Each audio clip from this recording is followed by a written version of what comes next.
trabalho de equações diferenciais. Nesse trabalho a gente vai investigar um pouco mais sobre a lei do resfriamento de Newton. Para isso, o corpo que a gente vai usar é a água. E esse resfriamento, como vocês podem ver, está sendo a temperatura ambiente. Nesse instante, essa temperatura está correndo em torno de 88 graus Celsius. Liga aí o cronômetro agora.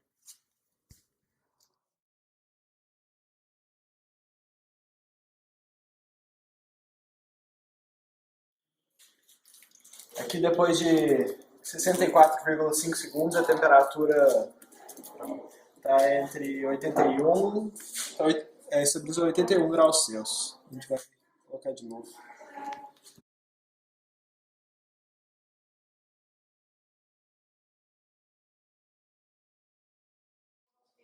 Bom, agora a gente está chegando aqui em 76 graus Celsius. O cronômetro parou em 139,2 segundos.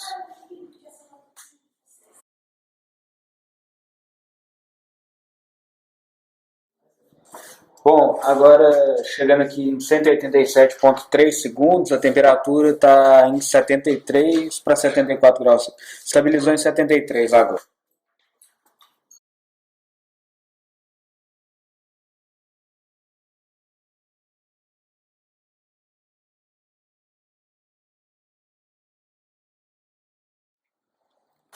E aqui a gente vai pegar uma última medida, que está variando entre 69 e 68 graus Celsius. E o cronômetro parou 290,6 segundos. E vamos pegar também a temperatura ambiente. A temperatura ambiente está correndo em volta de 20 graus Celsius, como dá para ver aqui. A gente vai falar mais do nosso trabalho de equações diferenciais através do aquecimento de um corpo, usando a lei do resfriamento de Newton, que a gente aprendeu em equações diferenciais. Para esse aquecimento, a gente vai usar essa água aqui. A gente colocou a água no copinho, vamos fechar e pegar a temperatura dela. Está com temperatura inicial de 11, 12 graus Celsius, variando. Estabilizou em 12 graus Celsius. Vamos deixar Agora a gente vai ligar o cronômetro aqui.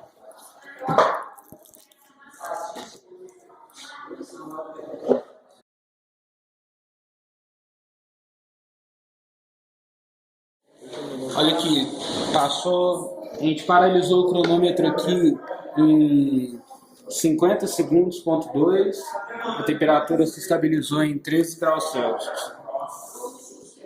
Vou correr aqui.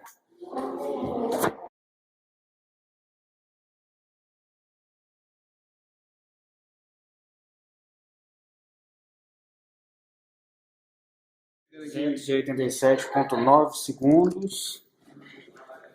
15 graus Celsius aqui.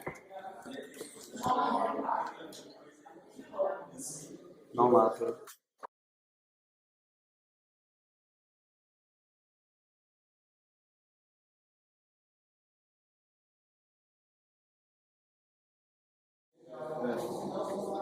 A gente está chegando aqui em 16 graus Celsius. O cronômetro parou em 390,5 segundos.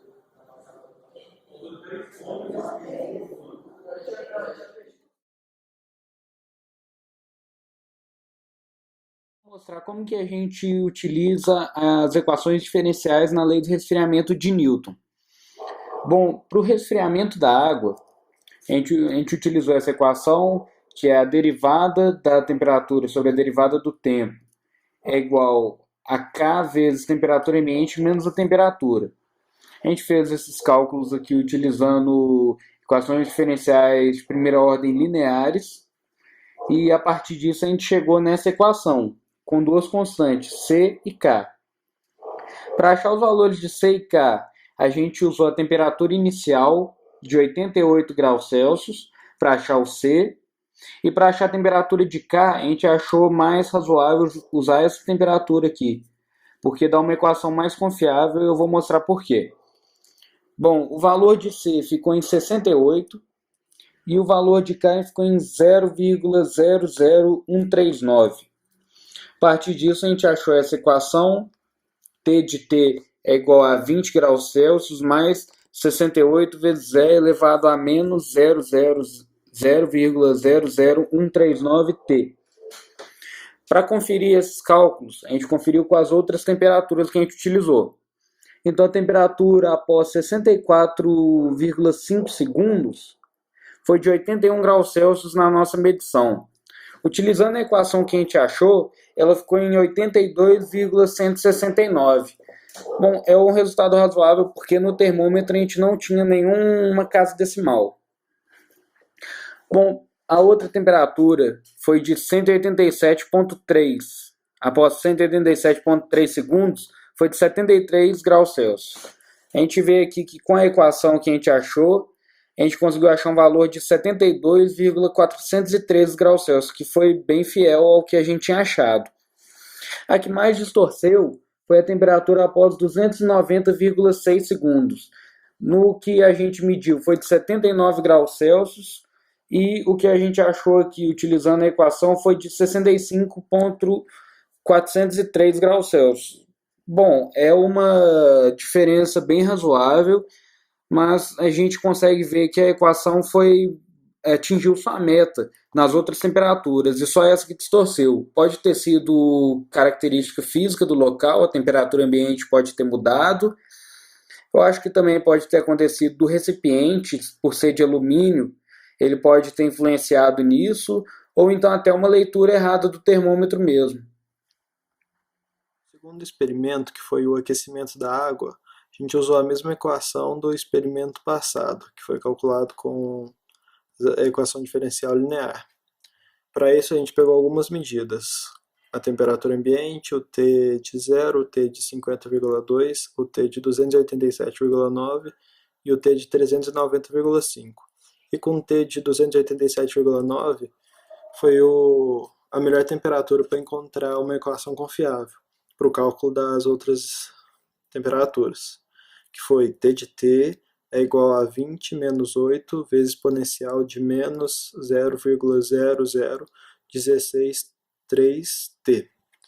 E com isso a gente encontrou que o T de 50,2 foi 12,629 graus Celsius, que se aproximou muito do encontrado no experimento, que foi 13 graus Celsius, e o T de 390,5, que foi 15,767 graus Celsius, que se aproximou muito também do experimento, que foi 16 graus Celsius.